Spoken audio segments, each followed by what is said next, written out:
dire crûment. Et aujourd'hui, donc, pour le COST, 45 ans après, donc on a 38 pays membres. Alors, c'est des pays européens. Il y a des questions, donc... Bon, avant d'aller sur COST, est-ce qu'il y a des questions? Alors, 50% moindre, sur les peu de projets qui ont été retenus. Voilà, voilà donc, je vous ai présenté le projet européen, les perspectives. Et ce qui nous intéresse, ce n'est pas d'étudier le passé et de nous plaindre, mais de voir comment on peut s'organiser pour les actions à venir. Et là, je vais prendre le cas de COST. Le cas de COST que je vais détailler par la suite, mais j'ai un premier indicateur de COST. COST, donc on verra, c'est pour la mobilité des chercheurs, c'est pour la création d'équipes de recherche. Je vous ai dit que la moyenne de succès des projets européens H2020 était de 16%. Pour les projets qui émanent de COST, elle est de 80%. Les équipes, c'est-à-dire qui travaillent dans des projets COST et qui soumettent des projets européens, le taux de succès était de 80%. 80%, vous êtes sûr, du H2020, tout ce qui est donc mobilité, tout ce qui est prise en charge des personnes âgées, et ainsi de suite. Bon, c'est un peu leur préoccupation. Je veux dire, il faut être déjà dans des équipes. Mais je vais revenir avec un peu plus de détails. Mais c'est important de savoir que si aujourd'hui, peut-être on n'est pas présent dans beaucoup de projets européens, il y a quand même des gens qui ont essayé. J'ouvre une petite parenthèse. Le taux de succès des soumissions aux projets européens, il est de 16%. Ça veut dire sur 100 projets soumis à la communauté européenne, il y a 16 qui réussissent. Mais la recherche, elle aurait pu bénéficier au moins d'une partie.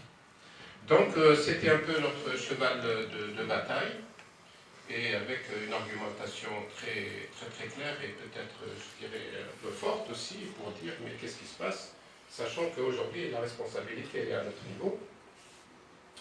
Et c'est là que cette année, donc, on a lancé un projet, donc on a eu un financement de 5 millions d'euros sur un projet qu'on appelait Papyri, donc un projet donc, de mobilité pour les centres de recherche, pour, bien sûr, ça a été fait en collaboration avec les centres de recherche qui ont exprimé leurs besoins, les universités qui ont exprimé leurs besoins, et nous espérons donc que Papyri va démarrer en 2020 avec un financement de 5 millions d'euros pour la mobilité donc, du personnel de soutien à la recherche, mais aussi renforcement des compétences dans la gestion des universités, et ainsi de suite. Voilà, je ferme la parenthèse du projet Papyri, mais pour dire que si on n'est pas arrivé à lancer ce projet, c'est parce qu'il y a un problème de financement. Et le problème de financement, parce que, bon, même quand l'Union européenne donne, il y a des gens qui prennent la décision pour dire qu'est-ce qui est prioritaire, qu'est-ce qui ne l'est pas, et la recherche n'est pas prioritaire. Alors, je vous ai donné donc, on n'arrive pas à dégager des financements sur la base de ce que l'Union européenne attribue. Et là, c'est les priorités. La priorité, je n'ai rien contre, mais je dis que la recherche est aussi prioritaire. La justice, il faut réformer la justice, c'était la même chose. 2017, c'est dans une des photos, donc dans une réunion, on a tapé un peu fort pour dire, c'était avec monsieur le ministre à Bruxelles, pour ce million d'euros, et que c'est l'Algérie qui a donc, c'est à elle que revient le choix de savoir où placer cet argent. 2014, alors que l'accord était signé, nous on a 18, pourquoi on n'a pas lancé ce projet? Et c'est là où j'ai dit que l'Union européenne, en général, mais vous pouvez le constater, elle, l'environnement à travers donc, des ingénieurs que nous aurons formés, et d'avoir la confidentialité dans les résultats.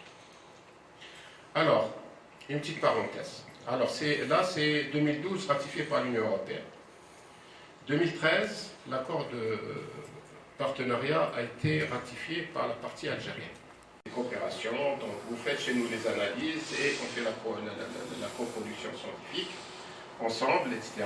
Mais ce qu'on voudrait, c'est pouvoir accéder aux grandes infrastructures, surtout là, c'est pour le carbone 14, etc., où ça coûte énormément cher. On n'a pas besoin de construire comme ça des infrastructures.